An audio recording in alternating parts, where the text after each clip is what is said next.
উমর ইবনে খাত্তাব রাদিয়াল্লাহু তাআলা জামানাতে এক যুবক এই মসজিদে কন্টিনিউ 5 ওয়াক্ত নামাজ কালাম পড়তে এবং অধিকাংশ সময় সে মসজিদে কাটাইত।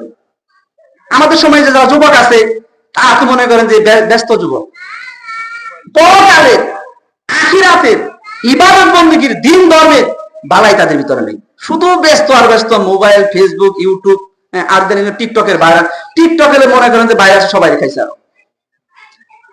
এখন এই যুবক মানে বেশিরভাগ সময় মসজিদে কাটায়, প্রয়োজন না হলে বাসায় যায়। তো আর এই যুবক বাড়ি থেকে মসজিদে আসার যে পথটা আছে, পথের ভিতরে একটা যুবতী আছে, যুবতী মেয়ে, সে এই যুবকের প্রেমে পাগল হয়ে গেছে, মানে যুবককে দেখে মুগ্ধ হয়ে গেছে। এখন ওই আসা যাওয়ার পথে ওই যুবতী ওই যুবককে ফুসলানোর চেষ্টা করে, একটু ধোঁকা দেওয়ার চেষ্টা করে, বলে তো মনে করি উনি এই দীর্ঘদিন যাওয়ার পর্যন্ত এই মহিলার ডাকে সাড়া দেয়নি। আল্লাহর ভয় তার ভিতরে গালিব ছিল, সে দুকায় পড়ে নেই। তো মানুষ রূপী মন, মানুষের ভিতরে যে চাহাত যেটা আছে, তো একদিন মনে করেন যে রূপসীর ডাকে, মেয়ের ডাকে সে সাড়া দিয়ে ফেলছে। এই মেয়ের ডাকে যখন এই যুবক ঘরে মানে ওই মেয়ের ঘরে চলে গেছে, একদম বাসায় ফিরতেছে নামাজ পড়ে, তখন মনে করেন যুবককে যখন ডাক দিছে, তখন যুবক মনে করেন যে ওর বাসায় চলে গেছে। যখনই ঘরের ভিতরে গেছে শয়তানের ওই স্পর্শ, তাইফ মিরাজ, শয়তানের স্পর্শ করে ফেলছে। তো সঙ্গে সঙ্গে আবার এই আয়াতটা স্মরণ হয়ে গেছে, যে আয়াতের কথা বললাম, সূরা আরাফের 201 নম্বর আয়াত। এই আয়াতটা তার ভিতরে আল্লাহ পাক স্মরণ করে দিচ্ছে, বলছে ইন্নাল্লাযীনা তাকাও, যারা আল্লাহ ভীরু হবে। যখন যারা সঙ্গে সঙ্গে এই যুবকটাকে অজ্ঞান হয়ে গেছে, কি হয়ে গেছে, অজ্ঞান হারিয়ে ফেলছে। এখন মেয়ে মনে করেন বিপদে পড়ছে। যাই হোক, এই যুবককে দৌড়ে বেঁধে ও বাড়িতে পাঠাই দিছে, যে বাড়িতে নিয়ে যাও। তো বাড়িতে নিয়ে গেছে। তো বাড়িতে অজ্ঞান অবস্থায় বাড়িতে যাওয়ার পরে জ্ঞান ফিরছে। তখন বাবা জিজ্ঞাসা করছে যে বাবা তোমার কি হয়েছিল, তুমি গেলা মসজিদে, ও বাড়িতে কেন, অজ্ঞান হইলে কেন?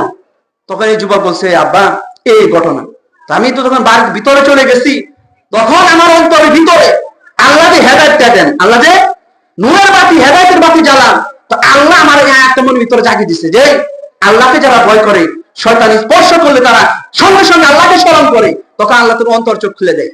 যখন এই কথা বলছে আয়াতটা, আবার এই ছেলে আবার অজ্ঞানে একবার মারা গেছে। যুবকটা আল্লাহর ভয়ে একবার মারা গেছে।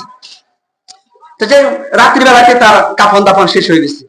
পরে যে উমর রাদিয়াল্লাহু আনহু খুঁজতেছে, যুবককে পায় না, কন্টিনিউ মুসল্লি পাওয়া যাচ্ছে না। তখন খুঁজ দিয়েছে, বলে যে সে তো মারা গেছে হুজুর, রাত্রি তার দাফন হয়েছে। উমর রাদিয়াল্লাহু আনহু কিছু মুসল্লিদেরকে নিয়ে ওই কবর জিয়ারত করার জন্য গেছে। কবরের পাশে এত সুন্দর ভালো মুসল্লি, কন্টিনিউ নামাজ কালাম পড়ে, আল্লাহর ভয় ভালো আছে। তো কবরের কাছে গিয়ে, কারণ উমর রাদিয়াল্লাহু আনহু জানে সেটা ভালো, সে মুত্তাকি পরহেজগার।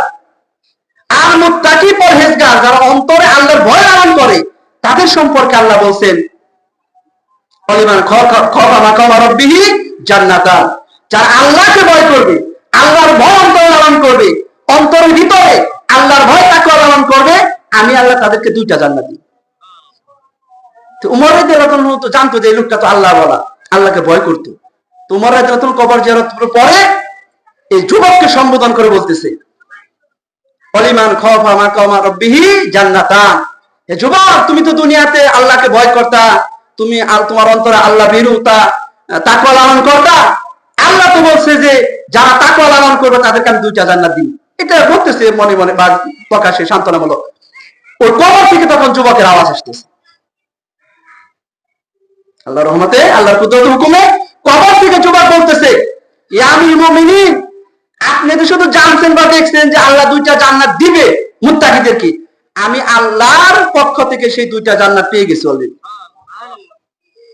সেই 2টা জান্নাত, এটা তো সত্য বাস্তব, আল্লাহ আমাকে সেই 2টা জান্নাতের মালিক করে দিছে। তাহলে এই অন্তরের ভিতরে আমাদের আল্লাহর ভয় এটা লালন করতে হবে। এটা আনার জন্য যত কাজ আল্লাহ পাক দিছে সেটা আমাকে করতে হবে, আপনাকে করতে হবে। আল্লাহর জিকির, আল্লাহ পাকের স্মরণ, কোরআন তেলাওয়াত, নামাজ, সিয়াম, এগুলোর মাধ্যমে অন্তর কি হয়, পরিশুদ্ধ হয়, অন্তর তাকওয়া, আল্লাহর ভয় জাগে। এই আয়াতের আরেকটা ঘটনা আছে। আল্লাহ নবী আলাইহিস সালাতু ওয়াস সালামের কাছে এক মহিলা আসছে, মহিলা সাহাবী। তার হলো ওই মিরকি বারাম কই আমরা, মিরকি বারাম, এই মহিলাটা। তো মিরকি বারাম যখন হয় তখন মনে করে যে অজ্ঞান হয়ে যায়, জ্ঞান থাকে না, আর হইলে মনে করেন যে তখন কাপড় চোপড় এলোমেলো হয়ে যায়। তখন আল্লাহ নবী আলাইহিস সালাতু ওয়াস সালামের কাছে বলছি, ইয়া রাসূলুল্লাহ, আপনি আল্লাহর কাছে একটু দোয়া করেন যে হুজুর আমি তো এই আমার রোগ আছে, এই রোগটার কারণে তো হুজুর আমি অজ্ঞান হয়ে যায়, আমার কাপড় ঠিক থাকে না, আপনি আল্লাহর কাছে দোয়া করে যে আল্লাহ রোগটা আমাকে মুক্তি দেয়। তখন আল্লাহ নবী আলাইহিস সালাতু ওয়াস সালাম বলছে যে দেখো, আমি যদি দোয়া করি আল্লাহ তোমাকে সুস্থ করবে, এটা শিওর। আমি দোয়া করলে আল্লাহ তোমাকে শেফা দিবে, সুস্থ করবে। কিন্তু দেখো, আর তুমি যদি এই অবস্থাতে ধৈর্য ধারণ করো, আল্লাহ তোমাকে জান্নাত দিবে। এখন তুমি বলো কোনটা চাও? তখন বলতেছি, ইয়া রাসূলুল্লাহ, তাইলে আমার ওই রোগ মুক্তি দরকার নাই, যেহেতু আল্লাহ জান্নাত দিবে এর পরিবর্তে, সবরের পরিবর্তে, আপনি হুজুর তাইলে দোয়া করা লাগবে না ওইটা, তবে আপনি হুজুর একটা দোয়া করেন যে তোমার কাপড় এলোমেলো হয়ে যায়, জ্ঞান হারিয়ে ফেলি, তো আপনি হুজুর এই আমার কাপড় জানি নষ্ট না হয় আর আমি যেন জ্ঞান হারা না হই, ওই মির্কি বারাম থাকুক, আপনি এই দোয়াটা করেন।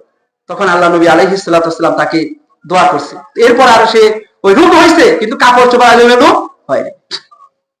তাহলে এই যে মনে করেন বিষয়টা, এখানে কি বুঝলাম আমরা?